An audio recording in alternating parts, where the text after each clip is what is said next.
Okay, so doing a follow-up on this 67 SS350 out of the Camaro. It's the first year GM produced the 350. It's very unique in a whole bunch of ways, and it's rare. They did not make very many of them because the only car you could get it in that year was a Camaro, and it had to be an SS Camaro. So I thought that it would be interesting to see what the specs are on the original cam.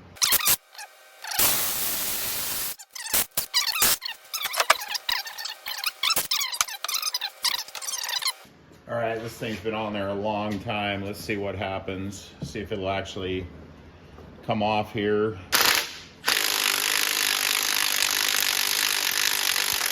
That's been on there a minute. Now we gotta get the timing cover off. Those little self-locking star washers get stuck in the sockets. Just the one that was stuck. All right, let's see if it's got the original timing chain that the factory liked to use. That is the original gear. Look at that. It's not the nylon one. That is an original timing chain and gear set on this thing. Wow. This thing is super original. It's in really good condition too, considering it's what, it's almost 60 years old. Okay, the first thing, let's just see how much lift this thing's got before we get into duration. It looks like we were already, so let's zero this. And so we got 100, we got 200, got 274 thousandths at the cam, and then we got to times that by 1.5 for the rocker ratio. All right, I got the dial indicator zeroed on the exhaust side. I realize it's not a perfectly straight line, but for these purposes, it's gonna be pretty close. I think it's right around 284 thousandths maybe. Re-zero it.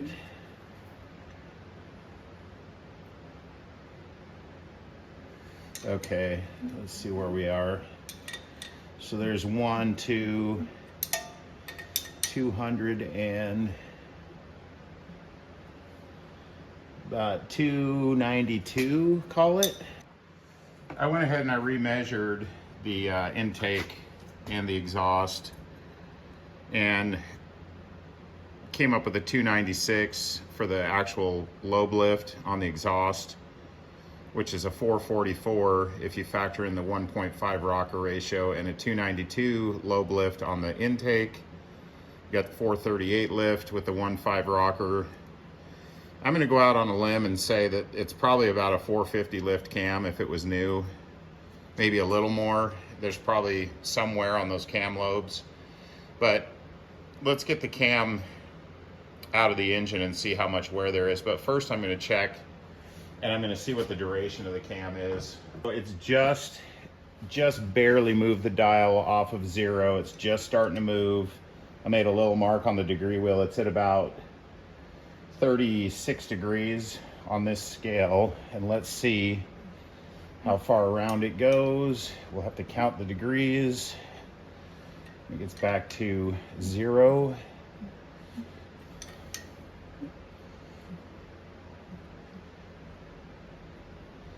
So about right there. Turn the camera off here and do a little math. Let's see what the exhaust duration looks like. Got our dial indicator zero. Make a little mark right there.